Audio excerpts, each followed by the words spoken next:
فاسألوا أهل الذكر إن كنتم لا تعلمون.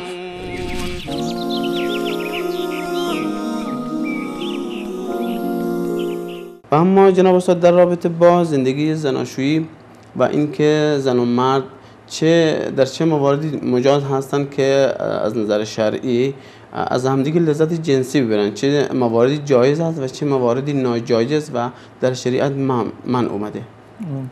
ببینید در این قالب الله متعال یک آیه کلی رو بیان کرده، قاعده کلی رو برای مسلمانان اعلام کرده: نساءکم حرث لکم، زنان شما محل زرع شما هستند، فأتوا حرثکم انا شئتم، و درآیید در مقابل حرث خودتون یا این مزرعه خودتون که کنایه از همسر هست، انا شئتم، با هر کیفیتی که شما خواستید. این انا شئتم با هر کیفیتی، با هر وضعیتی که شما میخواهید میتونید از همسرانتون، زن از مرد، مرد از زن، از همسر به اصطلاح کامجویی بکنند و هیچ گونه محدودیتی در این زمینه وجود ندارد، چه به صورت بوییدن باشد، بوسیدن باشد، حتی لیسیدن باشد یا تعبیر دیگری که دارن.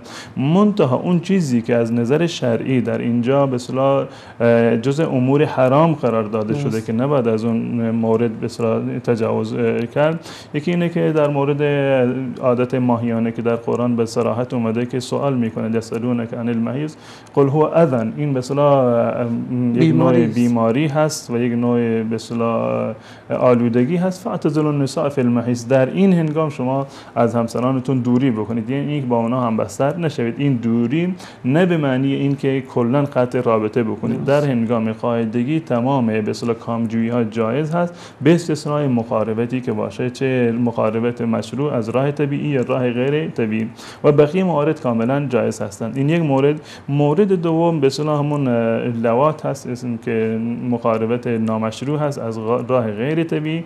این دو مورد رو شریعت تعیین کرده و صراحتاً اومده در آیات و در روایات که اینها ممنوع هستند در تمامی حالات، چه زن در حالت به اصطلاح عادت ماهیانه باشه و یا غیر عادت ماهیانه باشه، و در هر حالتی که باشه این دو مورد رو، یعنی در حالت عادت ماهیانه و همبستری از راه غیر متعارف و به اصطلاح غیر طبیعی، این دو مورد حرام قطعی و 100% هستند و در هیچ صورتی مجاز نیستند.